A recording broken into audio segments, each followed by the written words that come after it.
After 11 years of countless fun games and unforgettable moments, on the 27th of September 2023, Valve announced that CSGO is dead.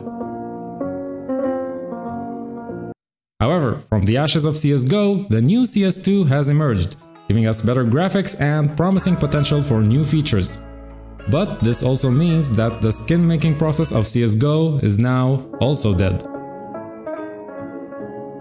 But then again, that means now there are new improved processes for creating even better skins for CS2. So to CSGO we say thank you for all the great memories you gave us and rest in peace. And to CS2 we say welcome and best of luck. This video will be the first of a full tutorial series about how to create CS2 skins, starting from scratch all the way to skin submission. If you're new to this channel, then hello! My name is Viper and it is my mission to explain and simplify the processes of CS skin creation so that it'll be easier for you to unleash your talents as easily as possible. I am the proud owner of more than 150 skins, including the Sawed-Off Router, P90 Gamer, AUG Equalizer, P250 Chocolate, and many more. In order to stay on top of the skin creation game, hit the subscribe button so that you'll stay updated with new content. For this tutorial, I'll be demonstrating how I created my Nova Relic skin. Look at this beauty. It was well received in the workshop with a positive rating, and it's fairly simple to create. I believe it's perfect for the tutorial because with it I can cover everything that you need to know to get started with creating your own skins. I'm gonna go over the general process for CS2 skin creation. First, we create the texture or textures of the weapon in a 3D editing tool. Then, if we want, we can add drawings on the weapon. When we're done, we bake an albedo map, which is basically a color map of the weapon. And optionally, we can also create a normal map, a roughness map, and an ambient occlusion map. Again, this is a very general and quick summary of the process, which we'll go through in much more details in this tutorial series. For this video, I'll be talking about the resources needed to create skins, and we'll start with creating the texture of the Nova Relic skin. Let's start with the resources that we need. First place we should go to is the Counter-Strike website. I'm adding the link in the description, but you can also reach the site from the CS Steam Workshop page. This site is quite important as it has several guides related to skins and stickers. I strongly suggest that you take a look at both of these documents. During the tutorial I will talk about the weapon finishes guide from time to time. To put it mildly, this document is not the clearest document ever written, but I will help you decipher its contents as much as possible. But for now, let's go all the way down to the resources and downloads section and click on resources. The downloads section offers the 3D objects of the weapons. We'll be working with these in order to create our skins. Click on the second link that says new CS2 weapon models and extract the zip file. So now we have these files with an OBJ file extension. Each OBJ file contains the 3D model of a weapon. Now we need a 3D tool to open these files. If you're a follower of this channel, you'll know that I only use free and open source tools, and therefore my favorite 3D editing tool is and always be Blender. It's free of charge and has countless features and capabilities. Think of it as the Swiss knife of 3D tools. If you have zero experience with Blender, then I strongly suggest that you get yourself familiar with the tool and check out some Blender tutorials. Having said that, I will try to explain what I'm doing as much as possible. My Blender version is 3.2.1. In addition to a 3D editing tool, we will also need a photo editing tool. And again, if you're not new to this channel, then you'll know that I mostly use GIMP, which like Blender is also free and open source. Of course, Photoshop is the best photo editing tool out there, so if you have it, feel free to use it. But if you don't feel like spending money on tools, then GIMP is perfectly good for our purposes. Krita is also a very good choice that's also free of charge. We'll be using the photo editing tool later in the tutorial after we finish working with Blender.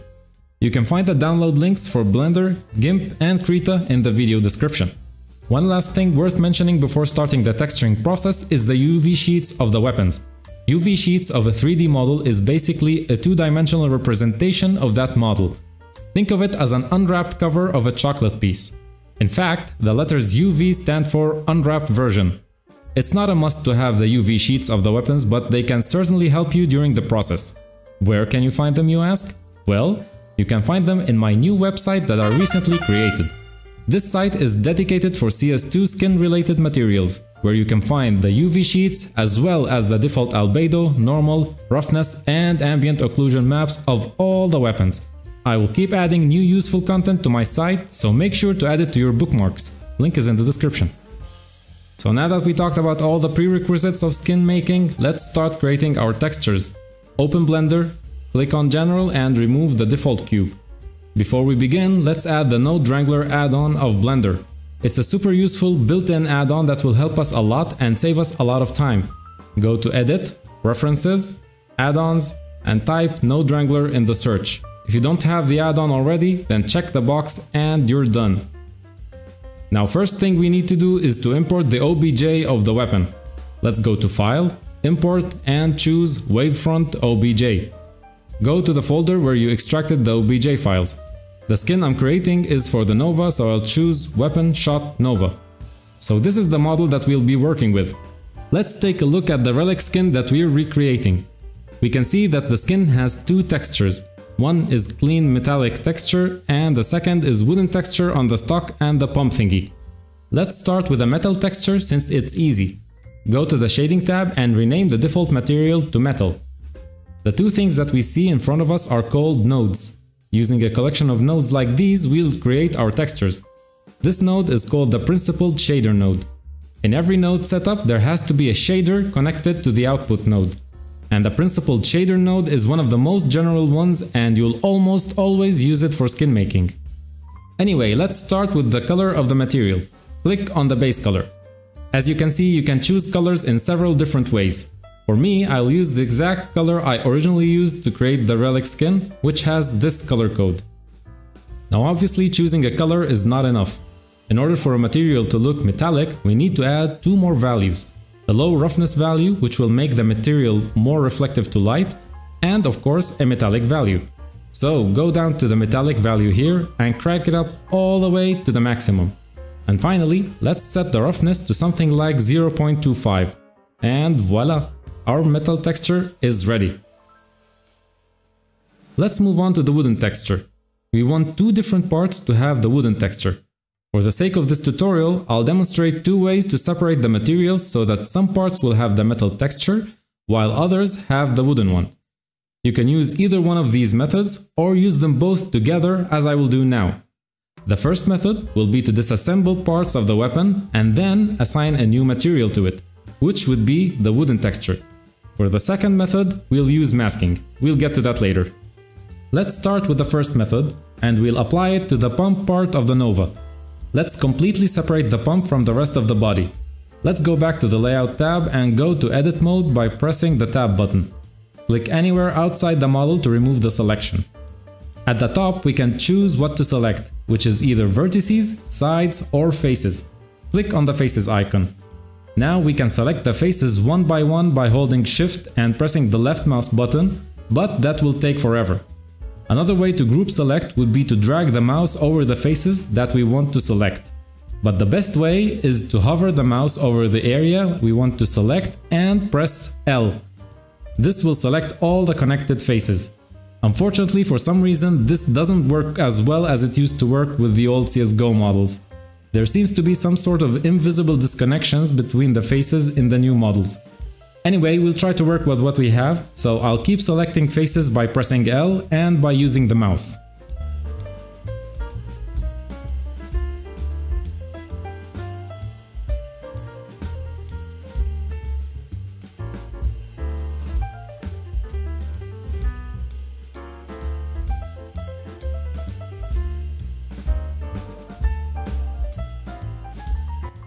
It seems that I got all the faces. Now let's separate the pump by pressing P and choosing Selection. This will create a new object, or in Blender terms, a new mesh. If you find that you missed faces during your selection process, you can always select those faces, separate them and add them to the new mesh by selecting both separated parts and pressing Ctrl J.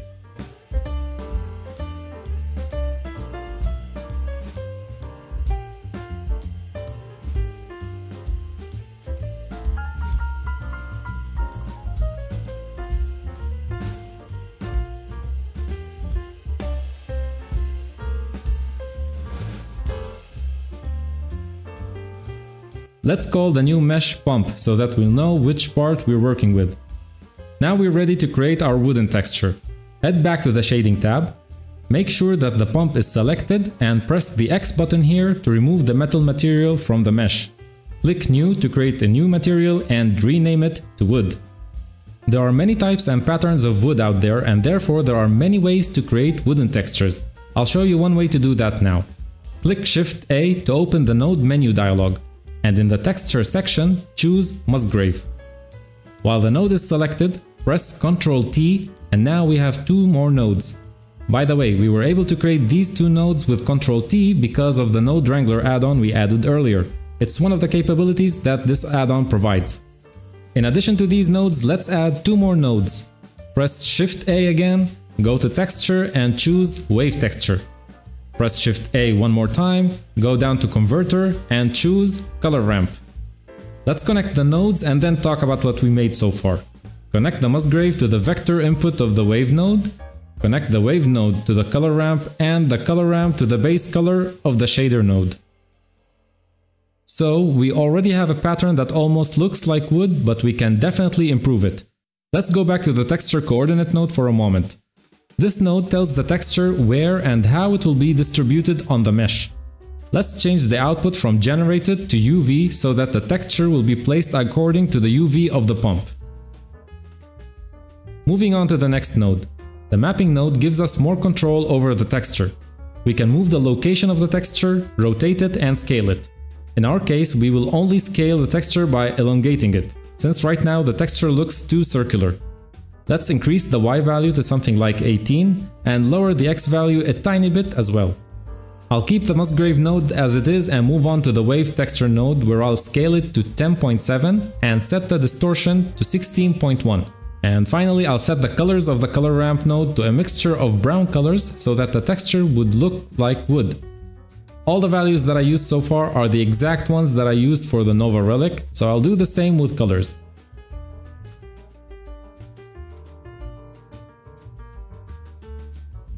These colors are the same ones that I used, and now we finally have a pattern that looks like wood.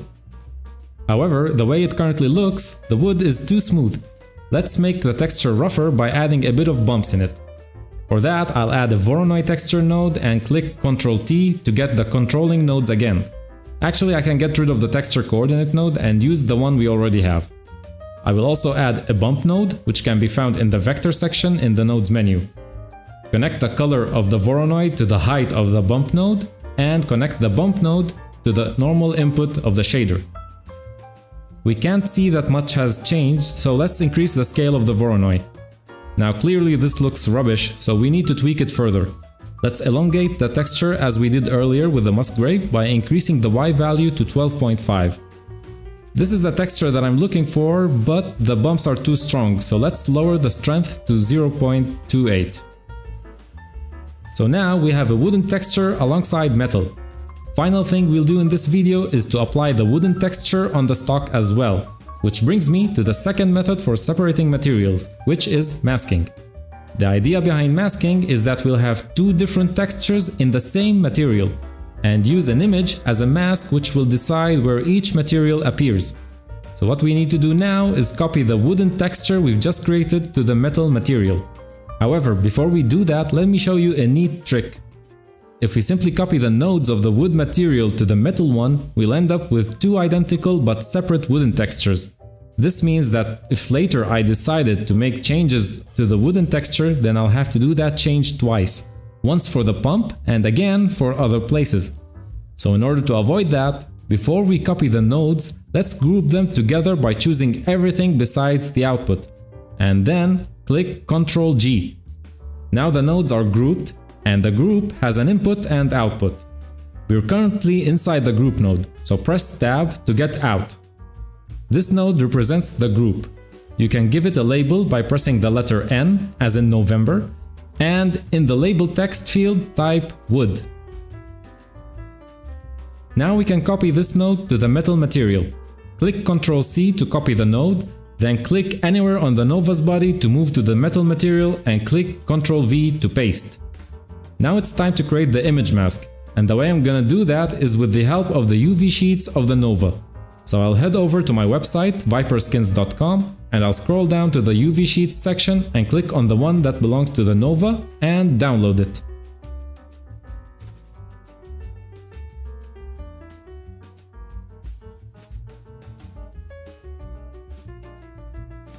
Copy the sheet to your skin folder and open it with your photo editor of your choice. Again, mine is GIMP. So this is how the UV of the Nova looks like. Now we need to figure out where in the UV sheet we can find the stock parts. The best way to do that is to go back to Blender for a moment and head to the UV editing tab. On the left side we can see the UV of the weapon. Everything selected on the right side will appear in the UV sheet on the left. So let's select the stock parts. To speed things up, you can click on the X-ray mode to make sure that we don't miss any important parts. Now we can see that these parts over here compose the stock. You can ignore these parts because they represent the bullet inside. For some reason, Valve decided to add bullets to the models, but for now we don't need the bullet. Anyway, now we know which parts to include in our mask. Let's go back to GIMP.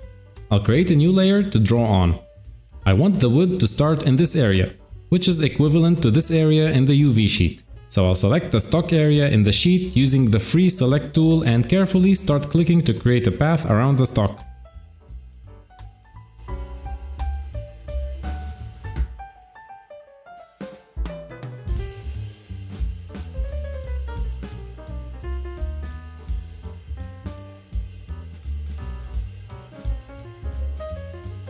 By the way, if you misclick, you can remove the path node by pressing backspace.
And now that we have the stock area selected, fill the selection with white color.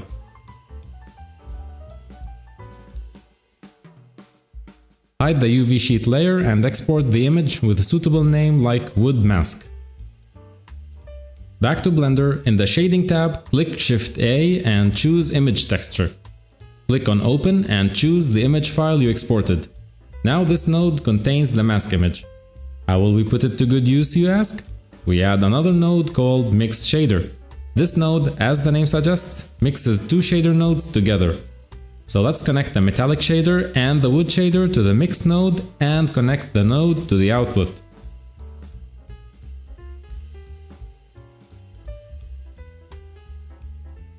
As you can see, we get this weird looking material which looks like a mixture of the two textures.